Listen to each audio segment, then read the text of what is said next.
AITA for canceling Christmas dinner because my husband's Secret Santa gift was for his gaming buddy and not me. My husband, 30M, and I, 28F, have been married for 3 years. We're the kind of couple who bicker over silly things like who left the toothpaste cap off, but generally get along. Or at least, we used to. Lately, it feels like we've been living in parallel universes. For instance, every year since we got married, we've hosted Christmas dinner for his family. It's a tradition I've come to love, even though it's a lot of work.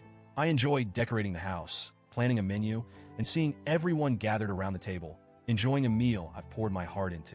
My husband, on the other hand, seems to enjoy not helping. This year, I decided to go all out. I spent weeks perfecting the menu. Glazed ham, roasted vegetables, homemade rolls, and a decadent Yule log for dessert.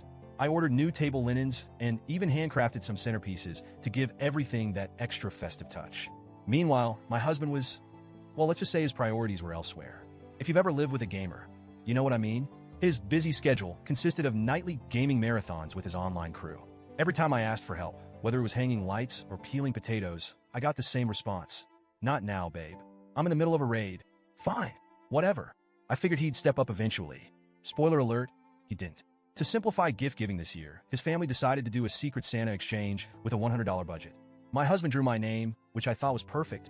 After all, who knows me better than my own husband? I drew his dad's name and spent weeks hunting for the perfect gift. His dad is a huge music fan, and I managed to track down a rare vinyl record he's been talking about for years. It wasn't easy, but seeing his reaction was going to be worth it. As Christmas approached, I was genuinely excited. Despite my husband's lack of involvement, I was determined to make the day special. I imagined opening my gift from him and seeing something thoughtful, something that showed he really knew me. I should have known better. This morning, after spending hours in the kitchen prepping dinner, I decided to take a break and peek at the gifts under the tree. That's when I noticed a box addressed to the Warlord.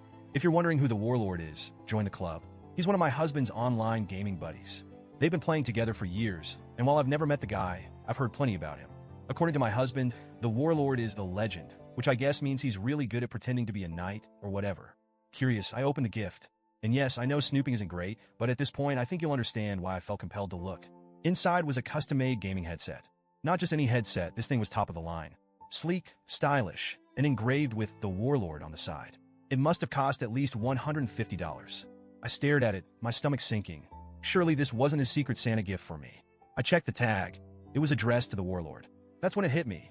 My husband spent more time and money on a gift for his gaming buddy than on me, his wife. Heart-pounding, I found the gift he got for me. It was a small box with my name on it. Inside, a $20 candle. Not even a fancy candle. Just one of those generic, mass-produced ones with a label that read Cozy Winter Nights. I'm not even a candle person. I don't think I've ever felt so dismissed. I marched into the living room, holding the headset in one hand and the candle in the other. Care to explain this? I asked. He glanced at me, then back at his screen. What's the problem? The problem, I said, voice shaking, is that you spent more on your gaming buddy than on your wife. And not just more, thoughtfully more. This headset is engraved. Meanwhile, you got me a candle. A candle. He laughed. He actually laughed. Babe, it's just Secret Santa, he said. It's not a big deal. Besides, the Warlord and I have been gaming together for years. You wouldn't get it? That was his excuse. That was all he had to say. I stood there, stunned. The man who promised to love and cherish me couldn't even muster up an apology. Instead, he made me feel like I was the one overreacting. I walked back to the kitchen, my hands shaking with anger. I didn't know what else to do, so I started packing up the food. The ham, the rolls, the roasted vegetables, all of it. I shoved everything into Tupperware containers and announced that Christmas dinner was canceled. You're being ridiculous, my husband said. You're ruining Christmas? No, I shot back. You ruined Christmas. I'm not spending my holiday playing happy hostess for a man who thinks his online buddy deserves more effort than his wife. That's when the phone call started. His mom called me selfish. His sister texted me repeatedly, saying I was overreacting and embarrassing the family. Apparently, I was supposed to grin and bear it, to serve the dinner, smile for the photos, and pretend everything was fine. But I couldn't. And now here I am. The food is in the fridge. The dining table is empty. And I'm sitting in our bedroom, wondering if I made the right choice. I know canceling dinner was dramatic, maybe even petty. But after weeks of feeling ignored and unappreciated, I just couldn't take it anymore. So, Reddit? AITA? Or was I right to make a stand?